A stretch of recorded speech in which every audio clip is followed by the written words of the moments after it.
ನನ್ನ ಚಾನಲಲ್ಲಿ ಕಮೆಂಟ್ ಮಾಡಿದ್ದು? ನೀವೇನಾ ಇವತ್ತು ನಮ್ಮ ಮನೆಗೆ ಬಂದಿದ್ದು? ನೀವೇನಾ ಅವತ್ತು ರೋಡಲ್ಲಿ ಸಿಕ್ಕಿ ನನ್ನ ಮಾತಾಡಿಸಿದ್ದು? ನೀವೇನಾ ಅದು ನನಗೆ ಕಾಲ್ ಮಾಡಿದ್ದು? ಯಾಕಪ್ಪ ಈ ಥರ ಮಾತಾಡ್ತಿದ್ದೀನಿ ನೀವೇನಾ ಅಂತಂದರೆ, is it you who call me that day? Is it you whom I am well? Is it you who commented in my channel? ಅದೇ ನೀವೇನಾ? Welcome to learn with Hema Kannada YouTube ಚಾನಲ್ಗೆ ಎಲ್ಲರಿಗೂ ಆತ್ಮೀಯವಾದ ಸ್ವಾಗತ ಕೊಡ್ತಾ ಇದ್ದೀನಿ ನಾನು ಹೇಮಾ. ಏನಿದು ನೀವೇನಾ ಅಂದರೆ ಬನ್ನಿ ಇವತ್ತು ನೀವೇನಾ ಅದು ಜಸ್ಟ್ ಅದು ನೀವೇನಾ ಅಷ್ಟೇ 4 ರಿಂದ 5 ಪದಗಳು ಇರ್ಬೋದು, ಬಟ್ ಅದರ ಎಲಾಬ್ರೇಷನ್ ಇಸ್ ತುಂಬ ಇದೆ. ಬನ್ನಿ ಇವತ್ತಿನ ವೀಡಿಯೋಗೆ ಹೋಗೋಣ. ಸ್ವಲ್ಪ ಯಾರಾದರೂ ಫಸ್ಟ್ ಟೈಮ್ ನನ್ನ ಚಾನಲ್ನ ವಿಸಿಟ್ ಮಾಡಿದ್ರೆ ದಯವಿಟ್ಟು ಆಲ್ ಅಂತ ಸಬ್ಸ್ಕ್ರಿಪ್ಷನ್ ಕೊಡಿ ಅಂತ ಹೇಳ್ತಾ ಬನ್ನಿ ಇವತ್ತಿನ ವೀಡಿಯೋಗೆ ಹೋಗೋಣ. ನೀವೇನಾ ಅದು ನನ್ನ ಚಾನಲ್ನ ನೋಡ್ತಿರೋರು ಬನ್ನಿ. Different topic but very effective topic ತಂದಿದ್ದೀನಿ. ಅಂದರೆ ನೀವೇನಾ ಅದು ಇಸ್ ಇಟ್ ಯು? ನೀವೇನಾ ಅದು ಈ ಕೆಲಸ ಮಾಡಿದವರು ಅಂತೀವಲ್ಲ, is it you who ask me this question? Is it you who commented on my channel? Is it you who wrote on my text book? Is it you?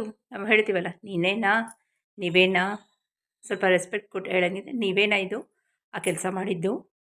Is it you who ask the questions? ಒಂದೇ ಕ್ವೆಶ್ಚನ್ನಲ್ಲಿರೋದು, ಅದರದ್ದು bifurcation ಇದು. Okay, just a bifurcation of it. Is it you who asked the question? ನೀವೇನಾ ಪ್ರಶ್ನೆ ಕೇಳಿದ್ದು?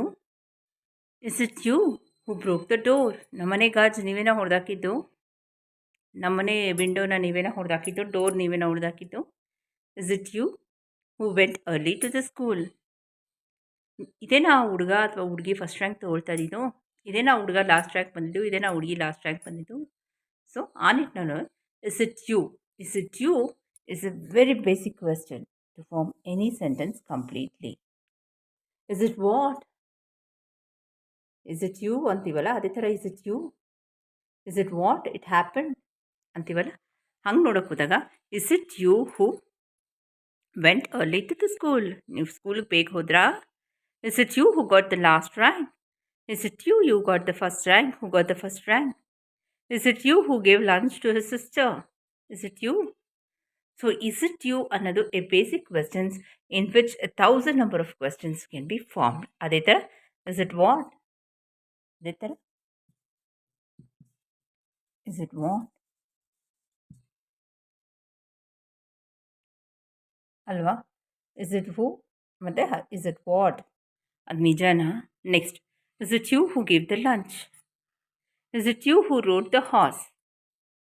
ಅಂದರೆ ಮುಗ್ದೋಗಿದೆ ಇದು. Is it you who commented on my channel? Is it you? Is it you who asked all these questions? A basic question is it you? You can form thousands and lakhs of questions ಈ ಥರ. ಓಕೆನಾ? Is it you? Is it you? Is it what? Okay. So, is it you who asked me a question in Learn with Hema channel? You had a doubt in grammar. Is it you? ಅದು ನೀವೇನಾ ಈ ಥರ ಕೇಳಿದ್ದು? ಕನ್ನಡದಲ್ಲಿ is it youಗೆ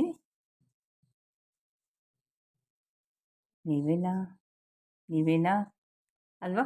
so is it you can be formed with a lot of sentences to form a questions. ಓಕೆನಾ? ಇವತ್ತಿನ class very small and bit informative ಅಂತ ಅಂದ್ಕೊಳ್ತೀನಿ. Okay, ನಿಮ್ಗೆ ಏನಾದರೂ ಯೂಸ್ ಆಯಿತು ಇವತ್ತಿನ ಟಾಪಿಕಲ್ಲಿ? ಇವತ್ತಿನ ಕ್ಲಾಸ್ ತುಂಬ ಯೂಸ್ಫುಲ್ಲು ಮತ್ತು ಇನ್ಫಾರ್ಮೇಟಿವ್ ಆಗಿದೆ ಅಂತ ಭಾವಿಸ್ತಾ ಇದೇ ಥರ is it you? Is it what? ಆ ಥರ ಇನ್ನೊಂದಷ್ಟು ಸೆಂಟೆನ್ಸ್ನ ಮಾಡೋಣ. ಓಕೆನಾ? ನಾಳೆ ಇನ್ನೊಂದು ಕ್ಲಾಸಲ್ಲಿ ಒಳ್ಳೆ ಟಾಪಿಕ್ ಜೊತೆ ನಾನು ಬರ್ತೀನಿ. ನಾನು ಹೇಮಾ ಹೋಗ್ಬರಲ್ಲ. ಎಲ್ಲರಿಗೂ ನಮಸ್ಕಾರ. ಬಾಯ್. ಜೈ ಕರ್ನಾಟಕ. ತುಂಬ ಇನ್ಫಾರ್ಮೇಟಿವ್ ಆಗಿದೆ ಅಂತ ನಾನು ಭಾವಿಸ್ತಾ ಇದ್ದೀನಿ. ನಿಮಗೆಲ್ಲ ಇಷ್ಟ ಆದರೆ ದಯವಿಟ್ಟು ಲೈಕ್, ಶೇರ್ ಆ್ಯಂಡ್ ಸಬ್ಸ್ಕ್ರೈಬ್ ಮಾಡಿಕೊಡಿ. ಇವತ್ತಿನ ವೀಡಿಯೋ ಇಲ್ಲೇ ಎಂಡ್ ಮಾಡ್ತಾ ಇದ್ದೀನಿ. ನಾಳೆ ಇನ್ನೊಂದು ಒಳ್ಳೆ ಟಾಪಿಕ್ ಜೊತೆ ನಿಮ್ಮನ್ನ ಮೀಟ್ ಮಾಡ್ತೀನಿ. ನಿಮ್ಗೆ ಏನಾದ್ರು ಡೌಟ್ಸ್ ಇದೆ ದಯವಿಟ್ಟು ಕಮೆಂಟ್ಸ್ ಹಾಕಿ. ನಿನ್ನೆ ಒಬ್ಬರು ಕಮೆಂಟ್ ಮಾಡಿದ್ರು, ಏನೋ ಡೌಟ್ ಇದೆ ಹ್ಯಾಸ್ ಮತ್ತು ಹ್ಯಾಡ್ಗೆ ಅಂತ. ಸೊ ನಾನು ಅವ್ರಿಗೆ ಸ್ಯಾಟಿಸ್ಫ್ಯಾಕ್ಟ್ರಿ ನಾಟ್ ಕನ್ವಿನ್ಸ್ಡ್ ಅಂತ ಹಾಕಿದ್ರು. ಸ್ಯಾಟಿಸ್ಫ್ಯಾಕ್ಟ್ರಿ ಎಕ್ಸ್ಪ್ಲನೇಷನ್ ಕೊಟ್ಟಿದ್ದೀನಿ. ಇನ್ನೂ ಏನಾರು ಅವ್ರಿಗೆ ಡೌಟ್ ಇದ್ದರೆ ಅವ್ರು ನನಗೆ ಇವತ್ತು ಕಮೆಂಟ್ ಮಾಡಿ. ಓಕೆನಾ? ಸೊ ಇವತ್ತಿನ ವೀಡಿಯೋ ಇಲ್ಲೇ ಎಂಡ್ ಮಾಡ್ತಾ ಇದ್ದೀನಿ. ನಾನು ಹೇಮಾ ಹೋಗ್ಬಲ್ಲ. ಎಲ್ಲರಿಗೂ ನಮಸ್ಕಾರ. ಜೈ ಕರ್ನಾಟಕ.